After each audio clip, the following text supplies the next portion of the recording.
Definitely wasn't after Phinehas and Ferb. Comes out of Numbers 22 in the Bible. Phinehas is the grandson of Aaron, the first priest. And basically everybody in that lineage, because of Aaron and because of Phinehas's actions, that whole lineage consists of priests. So that's a really tough question. I mean, I feel like that question lends towards sounding like a douche or something. Like, this is why my band is awesome. I don't know. I mean, we're not trying to fit into any trends or anything like that. We just, when we write songs, we're not trying to one-up people with how heavy it can be or how catchy it can be. We just want to write good songs and good music that will stand the test of time. Everything else is just peripheral stuff. So really, when it comes down to it, like, I think every single one of us has such a broad influence of bands and artists that, yeah, we just want to make something beautiful and hopefully people can relate to it. So, well, there's a song off, I mean, it's kind of tough to pick a favorite. And I would say my current favorite right now would be a song called Dyson Sphere off of The Last Word Is Yours to Speak. And that would be because it's just completely out of our element to do that type of song. Very, very melodically driven. Well, just atmospheric and ambient. And I'm a huge fan of post-rock, like Explosions in the Sky or This Will Destroy You or Page Lost. Sigur Rós, whatever. There's so many bands out there that just make amazing music, and that was kind of, I mean, I guess in a sense like our tip of the hat to those guys. We want that song to take you places, and when I was writing the lyrics, I don't know, like, I just got this sense of being not alone, and just felt so much that there was so much importance behind that to let people know that no matter how alone they may feel, that we believe that they're not. And so the song has this, is from two perspectives. The first one being myself or whoever, and then the other perspective is from God, and really getting down to where you feel the most lonely, and actually like getting all of your crap, all of your baggage, everything that might be wrong with you or whatever, getting that out of the way and just, I don't know. Is somebody shouting in the interview right now? Yeah. Don't cut that out. Mark it, I have day sheets. You been on a real tour? Neither have I. Alex from Sea of Treachery, everybody. So there's two perspectives, and the first one being, whoever shoes you're in, and the second one being from God, and just getting down to the core of yourself, as opposed to all these things that the world tells you who you are. Because really, I feel I feel like the world is out to make you feel lonely, to make you feel not good enough, and that's not what we believe. And so it's this kind of like desperation call, like I'm truly alone type of thing. And then and like plenty of times in my past, and I can speak for the other guys as well, that a lot of times when you get down to the lowest of lows, the only way to look is up. And in this case, in this song, God answers, and might not always be in the way we want, but I definitely believe that it will be in a way that is best for us, because God knows us, and He knows the intricacies of our souls and what we truly want, and what we truly desire, as opposed to the things that the world just throws us. And so the ending monologue that our buddy Garrett Russell from Silent Planet performs, probably my favorite lyrics I've ever wrote in my life.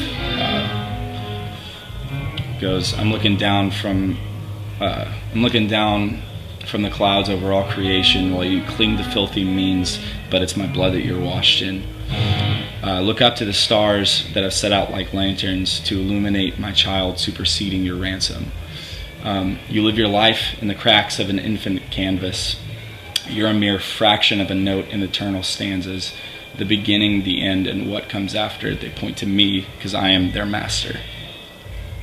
And that just, I don't know, like when we were writing this record, I felt like I wasn't writing, you know, what I wanted to write more, but what I needed to hear. And so it really, you know, that part really hits me every time. Well, I would have to say that my favorite bands are, well, my all-time favorite band will always be Jimmy Eat World. I just love that band so much. Thrice, As Cities Burn, Misery Signals. Geez, I mean, there's so much good music out there. It's hard to decide between, but I think like the longevity of those bands' careers and just the impact that it had on me was particularly huge. As far as metal or screaming or stuff like that, like, I mean, I grew up listening to As I Lay Dying. I still love that band. Killswitch Engage, Darkest Hour, Still Remains, Haste the Day. All of those bands were, and Misery Signals as well. That guy is absolutely insane. Carl, he just sounds like a freaking, I don't know, pride of lions screaming all at once. So yeah, I mean, so many different bands. That's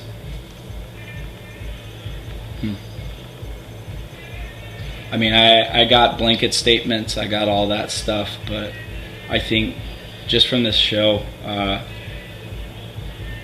we had some people come out who have really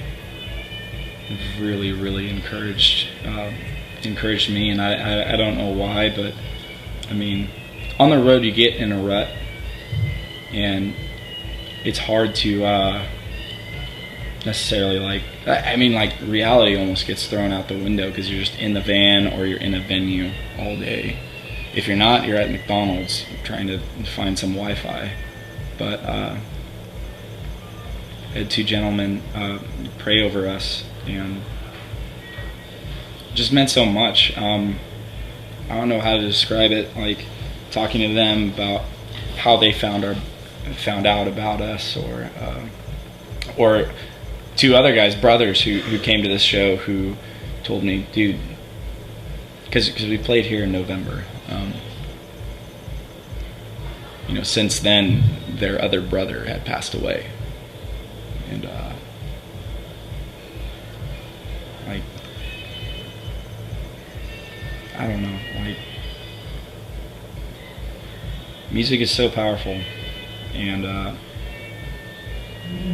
I pray that, you know, whoever's watching this wouldn't fall into the trends and what looks cool, but they would realize that all of us have things in common, and that they would search for commonality as opposed to things that separate us, because the world will give us so many different things and say, hey, this separates you from all of these other people, whatever else. No, like, I truly believe you're not alone, and that goes back to the song that we were talking about earlier. This community, you know, lends towards growth, and I think that that's what this scene needs. I don't think it needs any more fleeting trends. I think it needs just an open and raw heart where people can be who they want to be, because that's why I got into the music scene in the first place, is because it was one of the only places that I was accepted. Not in the church, not at my high school, I had friends and stuff, but the music scene is where I felt like I could be myself, and so I just encourage you to search for meaning in that, to search, to put down your walls of things,